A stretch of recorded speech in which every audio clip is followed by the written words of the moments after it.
सबसे पहले तो वल्लभनगर विधानसभा क्षेत्र के हजारों की तादाद के अंदर सुबह 10 बजे से लगातार 5 घंटे तक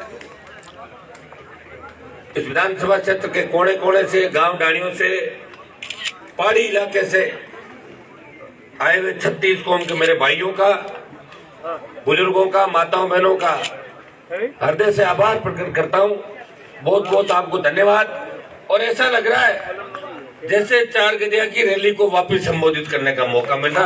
इतनी तादाद आप उदयलाल जी को समर्थन देने के लिए आए हो। निश्चित रूप से उदयलाल जी ने 2-3 दिन पहले टेलीफोन किया था। पहले कार्यक्रम 6 या 7 तारीख को रखने की इच्छा थी। मैंने कहा इसको 9 तारीख का रखो कार्यक्रम को। हम भी बीच में गए, उलझ गए थे थोड़ा सा उस साइड में मारवाड़ के अंदर, और 9 तारीख का कार्यक्रम रखा। और मैं जब यहाँ आया था मुझे पूरा भरोसा था कि वल्लभनगर का जवान किसान इस दूसरे नंबर को 1 नंबर पे लाके ही दम लेगा। इतना जोश जज्बा वल्लभनगर का। भाइयों, मेरे से पूर्व वक्ता और पार्टी के प्रदेश अध्यक्ष पुखराज जी ने आपको कहा था मोदी जी का भी घमंड अगर चूर किसी ने किया तो मेवाड़ और इस देश के तमाम उपचुनाव में किसान आंदोलन से लेके बढ़ती महंगाई, पेट्रोल, डीजल, गैस और ये कीमतें बढ़ते बढ़ते बढ़ते बढ़ते चली गई। कांग्रेस भाजपा पर आरोप लगाती है, भाजपा कांग्रेस पर आरोप लगाती है। हमें तो महंगाई रोकनी है, हमें इन आरोपों से कुछ नहीं करना। गरीब आदमी जो मोटरसाइकिल और बड़ी गाड़ी लेके जाएगा उसको पेट्रोल डीजल के भाव कम चाहिए। गरीब आदमी को टोल मुक्त राजस्थान चाहिए। गरीब को फ्री बिजली चाहिए। आधी दर पे उपभोक्ताओं को जरूरत दर पे बिजली चाहिए। हमें रोजगार चाहिए और कानून का राज चाहिए। हमें आरोप प्रत्यारोप से पेट नहीं भरने वाला। भाइयों, ये वल्लभनगर और दरियावत के अंदर जिस तरह भारतीय जनता पार्टी की जमानतें जब्त करा के आपने संदेश दिल्ली तक दिया, प्रधानमंत्री जी ये टेलर है, सही नहीं संभले तो 24 में पिक्चर दिखा देगा, समय पे संभल जावा। ये संदेश मेवाड़ की धरती से दिल्ली तक आप लोगों ने दिया। मैं धन्यवाद दूंगा आप सबका। धनतेरस का दिन था, मैं भी टेलीविजन ऑन करके हम सब इस खुशी में थे कि हमारी जीत निश्चित है। और मैं और उदयलाल जी जब चुनाव संपन्न हुआ, आप सबको धन्यवाद देके 6 बजे में यहाँ से रवाना हुआ था। और मैंने भी जो वोटों का गणित, मैं भी चुनाव लड़ रहा हूँ ना हमेशा, तो वोटों का गणित मैंने 54,000 से 58,000 तक वोट माने थे। 58,000 54,000 से 60,000 के बीच हमें वोट राष्ट्रीय लोकतांत्रिक पार्टी को मिलेंगे। हमने थोड़े से तीसरे पार्टी के कुछ कम माने और कांग्रेस के भी 5-7 हजार कम माने, तो हम जीत जाएंगे। ये था कि 2-5 हजार वोट से जीतेंगे। 2-5 हजार वोटों का समीकरण उलटफेर हो सकता है। थोड़ा सा मेवाड़ का और हमारे मारवाड़ का वोट का ट्रेंड थोड़ा सा अलग है, मामूली सा। लेकिन मैंने कई बूथ ऐसे देखे जहां किस तरह आपने राष्ट्रीय लोकतांत्रिक पार्टी उदयलाल डांगी को एक तरफा समर्थन देके भारी वोटों चुनाव जीता है। भाइयों, ये तो तय है कि आने वाला कल आपके हाथों के अंदर है। और आप ये निश्चय भी कर चुके हो कि आप इस व्यवस्था से तंग आ चुके हो। आम आदमी कानून का राज चाहता है। आम आदमी चाहता है कि उसकी बहन बेटियां सुरक्षित रहे। आम आदमी चाहता है कि घर से बेटा निकले वो सुरक्षित वापिस आए, वो कोई पेड़ पे लटका नहीं मिले, वो फांसी के फंदे पे नहीं मिले, उसकी हत्या नहीं हो जाए, उसका एक्सीडेंट नहीं हो जाए। ये आम आदमी चाहता है। लेकिन चाहने से क्या होता है, ये सारे काम तो सरकारों का हाथ में। 70 साल से आपने यह देखा, भारतीय जनता पार्टी को बने तो 40 साल हुए, कांग्रेस 70 साल पुरानी पार्टी है। भाइयों, आज भी मुफ्त ट्यूबलाइट के नाम से, मुफ्त 2 किलो गेहूं के नाम से हमारा शोषण हो रहा नहीं हो रहा प्रदेश के अंदर। हर जगह सरकार एक बात करे, हमने कर दिया ना, मुफ्त ट्यूबलाइट दे दिया आपको। अरे कौन सा एहसान कर दिया? 70 साल हो गए लूटते लूटते।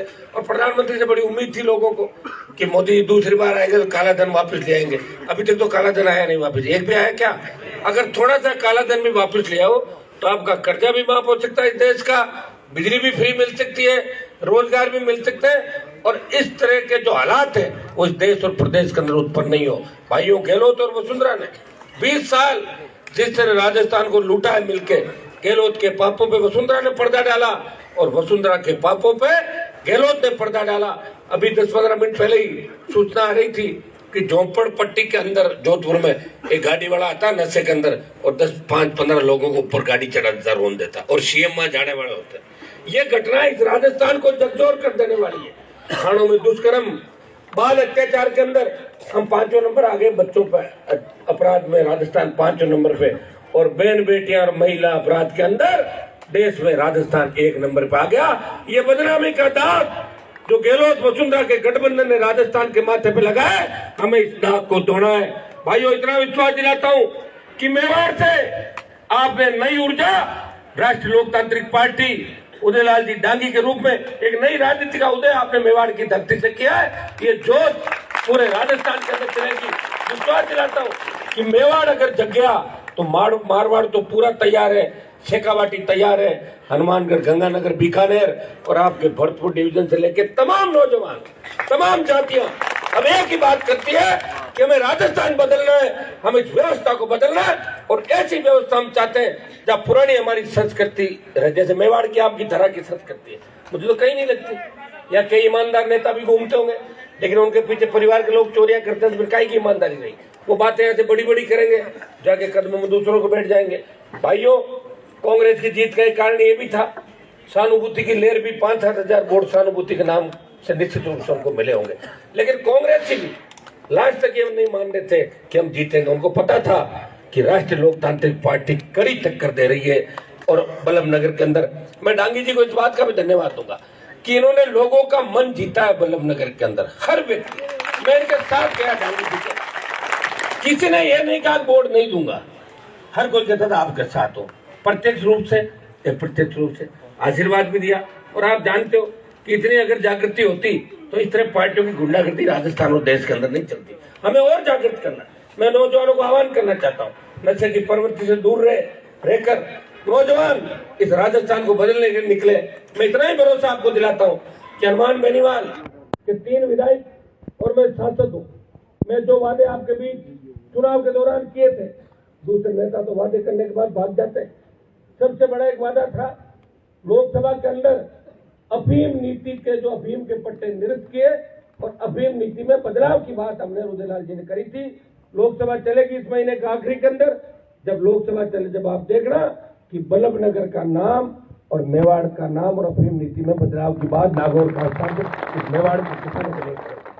भाइयों, दिल्ली से मैं क्या कर सकता हूँ वो तो मदद करूंगा ही करूंगा। और आप चिंता नहीं करें, आपके एमपी को तो प्रधानमंत्री से मिलने में हो सकता है 1 साल लग जाए, लेकिन हनुमान बेनीवाल जब चाहे जब प्रधानमंत्री से मिल सकता है। और जब मिलूंगा काम भी कराऊंगा। ये तय है कि बल्लभनगर के अंदर विकास की नई गंगा बहेगी। सड़क, स्कूल, पानी, बिजली से लेके जो वादे हमने किए थे 2-4 गाँव के अंदर, वहाँ हाथों हाथ वादे भी किए हमने। जैसे वर्णी के अंदर बहुत कीचड़ था, तो वर्णी का था ना बहुत बड़ा कीचड़ है, और 5-4 जगह किए मैंने लिख रखे सारे। मैं आपको विश्वास दिलाता हूँ कि उदयलाल जी भी दोबारा आपके बीच थे, दौरा भी करेंगे, हमेशा आपके बीच रहेंगे। और मैं इस राजस्थान सरकार को आंख दिखा के आपके काम भी समय समय पर करवाता रहूंगा। आप चिंता नहीं करें कि राजस्थान सरकार का बुढ़ापा है, जवानी चली गई 3 साल के बाद, अब 3.5 साल की तरफ जा रही है। और गहलोत कि एक ही मंशा, उनका बेटा एमएलए एमपी कैसे बने, धृतराष्ट्र हो गए अशोक गहलोत, और वसुंधरा भी चाहती है उसका बेटा दिल्ली में मंत्री बने। दोनों अपने बेटों को स्थापित करने में लगे। भाइयों, ये राजस्थान को डुबोने का पूरा प्रयास इन्होंने किया, करेंगे। लेकिन मैं भरोसा आपको दिलाता हूं कि अब जब कोरोना की पूरी वैक्सीन लग जाएगी राजस्थान और देश के अंदर, हम बड़ी रैलियां राजस्थान के अंदर करेंगे। पहली रैली का आगाज हम मिलकर तय करेंगे, जोधपुर की धरती से बड़ा रैली करेंगे, और दूसरी रैली मेवाड़ की धरती से हम तय कर लेंगे कहां पे करनी है। उस रैली की संख्या होगी 4 से 5 लाख लोग मेवाड़ की धरती से दिल्ली को संदेश देंगे। और इसके लिए हमें चाहे गांव-गांव जाना पड़े, हम सब जाएंगे। हम मिलकर ये दिल्ली को संदेश देंगे कि राजस्थान को विशेष राज्य का दर्जा मिले। आज जिन पहाड़ों पर मैं गया था, अंबा की तलाई, वहां बताया कि भाई बच्चों को इसलिए नहीं भेजते कि जंगली जानवर खा जाएगा। इधर कोटरा जिले के डूंगरपुर बांसवाड़ा का जो इलाका है, या किन हालात में मेरे आदिवासी भाई संघर्ष कर रहे होंगे, किस तरह वो जीवन जी रहे होंगे, कौन उनकी रखवाली करता होगा। भाइयों, मैं विश्वास दिलाता हूँ कि राजस्थान को विशेष राज्य के दर्जे की बार बार मांग मैंने उठाई थी। आगे भी राजस्थान को विशेष राज्य का दर्जा मिले। यहाँ सिंचाई की जो परियोजनाएं अधूरी है वो पूरी हो, ईस्टर्न कैनाल की हमारी सिंचाई परियोजना को राष्ट्रीय परियोजना घोषित करे और राजस्थान में कर्ज मुक्त किसान और हर हाथ को रोजगार, बल्लभनगर के अंदर नया उद्योग लगे और राजस्थान की तमाम कंपनियां, चाहे वो सीमेंट की कंपनियां हो, चाहे तेल के कारखाने हो, बाड़मेर के अंदर रिफाइनरी लग रही है, तेल के कुएं, चाहे भिवाड़ी के उद्योग हो, सब जगह स्थानीय बच्चों को 80% रोजगार आसपास के लोग बच्चों को मिले। ये कानून विधानसभा और लोकसभा के अंदर बनाने के लिए राष्ट्रीय लोकतांत्रिक पार्टी जोधपुर के बाद मेवाड़ में बड़ा रैला करेगी। हमारे मुद्दे होंगे संपूर्ण कर्ज माफी राजस्थान के किसानों की, 1 लाख करोड़ का पूरा कर्जा केसीसी कार्ड सहित माफ करो, लघु सीमांत और सीमांत का, फ्री बिजली दो, टोल मुक्त राजस्थान। और किस बात का टोल ले रहे हो? हमने पिछली बार संघर्ष किया, वसुंधरा डरी, स्टेट हाईवे टोल फ्री किए, लेकिन भाइयों वापिस गहलोत ने टोल चालू कर दिए। आप हिम्मत रखना, वसुंधरा को डरा दिया तो गहलोत को 1 मिनट में डरा देंगे। थोड़ी सी हिम्मत इसलिए रखनी पड़ेगी क्योंकि हमें मजबूत नेता लड़ने वाले नहीं मिल रहे भाई। जो भी विधायक बनता है, सांसद बनता है, वो अपनी पार्टी के गीत गाने लग जाता है। बात तो अपनी जाति और किसान के नाम से वोट लेना आता है और फिर जाके कहता है कि पार्टी की गाइडलाइन में तो नहीं बोलूंगा पार्टी के खिलाफ। तो आपने देखा होगा जब देश का किसान तकलीफ के अंदर था, तीनों कृषि बिलों से देश के किसान नाराज थे, तो राजस्थान के अंदर अगर एक व्यक्ति ने शाहजहांपुर बॉर्डर जाम किया, किसानों के लिए अपना मंत्री पद छोड़ा और बॉर्डर को जाम करके 2 महीने अगर देश का कोई सांसद बैठा, वो नागौर का सांसद हनुमान बेनीवाल किसान हितों के लिए किसान कौम की पैरोकारी रखवाली करा। लोकसभा के अंदर भी आप देख रहे हो, विधानसभा के अंदर भी तीनों विधायक, अभी जिस परिवहन मंत्री का नाम आप ले रहे थे, जब इन पे परिवहन घोटाले के आरोप लगे, अधिकारी एंटी करप्शन में पकड़े गए, मंत्री का नाम आ रहा था, तो सीबीआई जांच की मांग अगर किसी ने करी तो भारतीय जनता पार्टी ने नहीं करी, उसे तो कांग्रेस हाथ मिला लेता। हमारे तीनों विधायकों ने परिवहन घोटाले की सीबीआई जांच की मांग करी, सदन में धरना दिया, बाद धरने पे बैठे और बार मामले को उठाया। जब कांग्रेस बीजेपी हाथ मिला लेती है तब एक ही उम्मीद राजस्थान के जवान किसानों को दिखती है, वो राष्ट्रीय लोकतांत्रिक पार्टी है जो आम आदमी गरीब आदमी की सेवा के लिए हमेशा तत्पर रहती है। भाइयों, हमारे संघर्ष के बारे में आप देखते हैं कि जब बल्लभनगर के अंदर चुनाव था, डांगी जी ने फार्म भरा, हमने 12 की तो रैली करी बल्लभनगर में, उसके बाद 13 को 13, 14, 15, 16, 17 मुझे जोधपुर नागौर के अंदर जाना पड़ गया। किस तरह पुलिस ने फर्जी एनकाउंटर किया, किस तरह किसान के बेटे की निर्मम हत्या की, एक सुजानगढ़ सालासर के अंदर ब्राह्मण के बच्चे को किस तरह शिक्षक ने मार दिया, मैं ही बोला और मेरे बोलने का 8 घंटे बाद कांग्रेस बोली, उसको गिरफ्तार करके जेल में डलाया। कोई बोलने वाला नहीं, एक आदमी है जो आपके लिए लड़ रहा है। किन परिस्थितियों में लड़ रहा है? मैं धन्यवाद दूंगा डांगी जी को और बल्लभनगर के 36 कौम के मेरे भाइयों को कि आपने मुझे एक नई ऊर्जा मेवाड़ की धरती से दी है। मैं आपको विश्वास दिलाता हूँ कि जो आपने ये ऊर्जा दी है ये खाली नहीं जाएगी। राजस्थान में राष्ट्रीय लोकतांत्रिक पार्टी इसके अंदर सबसे बड़ा दल बन के उभरेगी, क्योंकि आपने बीजेपी को तो 4थे नंबर पर धकेल दिया और बगल की कॉन्स्टिट्यूंसी के अंदर भी बीजेपी 3rd नंबर पर चली गई। ये तो ज्यादा नंबर नहीं होता, नहीं तो और नीचे चली जाती 5। और डांगी जी को उस दिन थोड़ा सा हो रहे थे, मैंने कहा आप चिंता मत करो, आप पूरे राजस्थान के नेता हो गए। उपचुनाव जो भी लड़ता है, उपचुनाव लड़ता है तो एक ही आदमी चलता है। बताओ, हम जैसे विधानसभा लोकसभा चुनाव लड़े, कितने एमपी एमएलए टीवी पे आ रहे थे, एक आ रहा था एक जा रहा था, उसे तो आप भी चल रहे थे, सिर्फ आप चल रहे थे या दरियामत चल रहा था। पूरे राजस्थान के अंदर डांगी जी बड़े नेता के रूप में, इन पे गाने बने नहीं बने, और हमारे उधर भी बच्चे गाने स्टेटस लगा के बैठे। इसलिए आपको ये नहीं विधायक आप नहीं बने, ठीक है, विधायक बन जाते तो दिल्ली हिल जाती, दिल्ली नहीं हिली, जयपुर तो हिली गया पूरा, और दिल्ली भी हिली है, तभी तो पेट्रोल डीजल के दाम कम हो गए आपके चुनाव, एक किसानों को बड़ा फायदा हुआ। तो डांगी जी आपको नर्वस होने की आवश्यकता नहीं। अब 1 नंबर के अंदर सबसे बड़ा नाम आपका ही आता है, क्योंकि जो यहाँ अपने आप को निर्दलीय लंबे समय से बैठे हुए थे, हम ही यहाँ के सब कुछ है, वो तो 3rd नंबर पे चले गए, देख लेंगे पहली बार। और भाजपा का आता पता ही नहीं चला कहां पे गई भारतीय जनता पार्टी।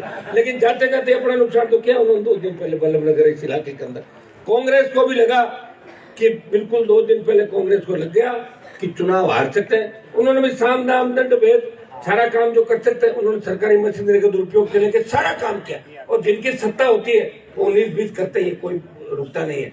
लेकिन फिर भी उदयलाल जी का चुनाव था, पूरे देश की नजरें चुनाव पर थी, राजस्थान की नजरें चुनाव पर थी, और मैं इनके पास 7 तारीख को आया इन्होंने हमारा आग्रह स्वीकार किया और मैंने भी इनको वचन दिया कि आपको छोड़ के बीच में नहीं जाऊंगा। मतदान कराने के 1 घंटे बाद चाय पी के सबको आपको धन्यवाद देके फिर मैं गया।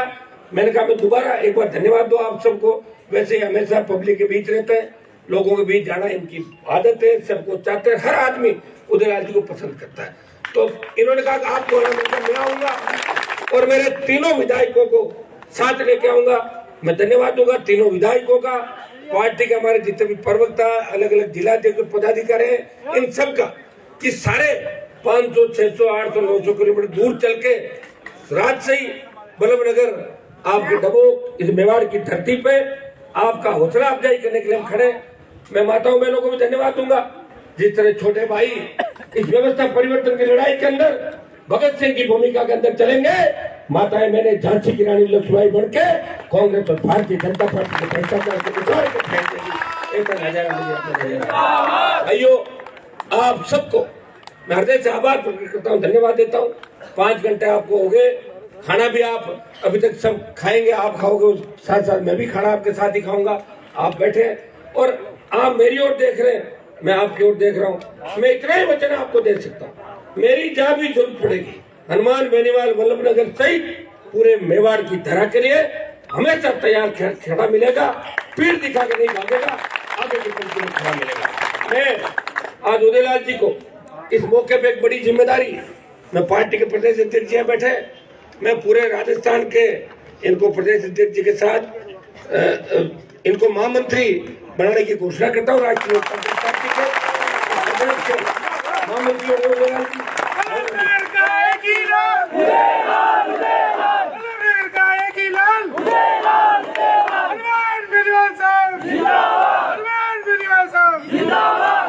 महामंत्री के साथ साथ पूरे मेवाड़ के प्रभारी भी होंगे उदयलाल जी डांगी, पूरा मेवाड़ देखेंगे।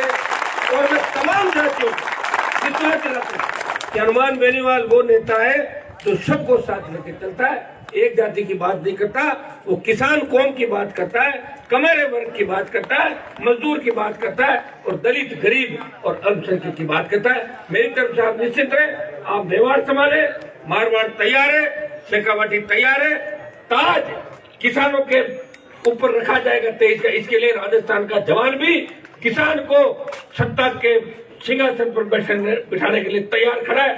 उठो, अपनी ताकत को पहचानो।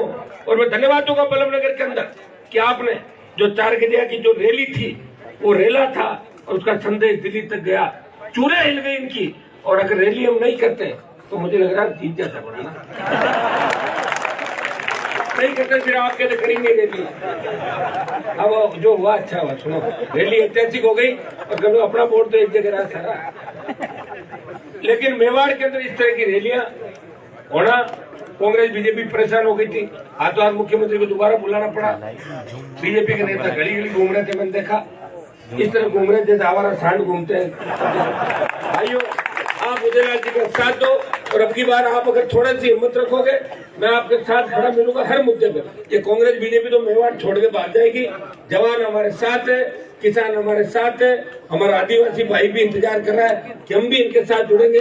और बहुत खुशी की बात है, दरियावत के अंदर भी कांग्रेस और भारतीय जनता पार्टी को नाकों के चने चबा दिए निर्दलीय प्रत्याशी ने और 50,000 के लगभग वोट लेके बीजेपी को 3rd नंबर पे था। एक आदमी जो गरीब व्यक्ति चलता है तो 50,000 वोट लेके था।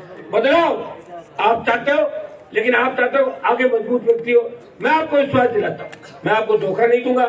सत्ता के सिंहासन का रास्ता हनुमान बेनीवाल ने किसानों को दिखाया। भाई, और राष्ट्रीय लोकतांत्रिक पार्टी राजस्थान की पहली पार्टी है जो यहाँ के किसान के बेटों ने, किसानों का आशीर्वाद से, उनके जो जुनून जज्बे से बनी ये पार्टी है। ये पहली किसान के बेटों की पार्टी जिनका रिमोट कंट्रोल आपके खुद के हाथ के अंदर है। बाकी पार्टियां यूपी बिहार उधार लेके आते थे और रिमोट कंट्रोल दूसरों के हाथ में रहते थे।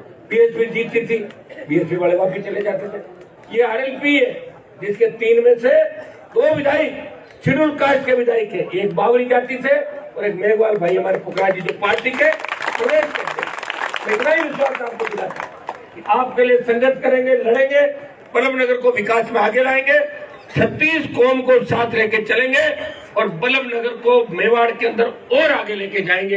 ये भरोसा मैं दिलाता हूँ और उदयलाल जी को राजस्थान में और आगे लेके जाएंगे, ये विश्वास मैं आपको दिलाता हूँ। बहुत बहुत आपको दीपावली की सबको शुभकामनाएं। दीपावली थोड़ी सी फीकी जरूर रही है, लेकिन दीपावली आगे के लिए जोश भरी हमारी दिवाली है। अगली जो दिवाली आएगी उसमें कांग्रेस और बीजेपी की दिवालियां और फीकी हम कर देंगे, ये भरोसा मैं आपको। कालू जी को धन्यवाद, भाई खिवसर एमएलए साहब नारायण, इंदिरा जी बावरी और तमाम भोपाल जी, हमारे जियालाल जी मेरार के, प्रधान जी देवीलाल जी देवीलाल जी कुराउड़ वाले, ठाकुर साहब, सम्मानित हमारे जमला जी, रोशन जी, प्रधान जी, आज कम बोले, भाषण कम दिया उन्होंने, सब सम्मानित मंच और सारे मेरे भाइयों जिन्होंने आज 4 चांद लगाए, यही जोश और जज्बा आपको 1-1.5 साल तक और रखना है। बहुत बहुत आपको धन्यवाद।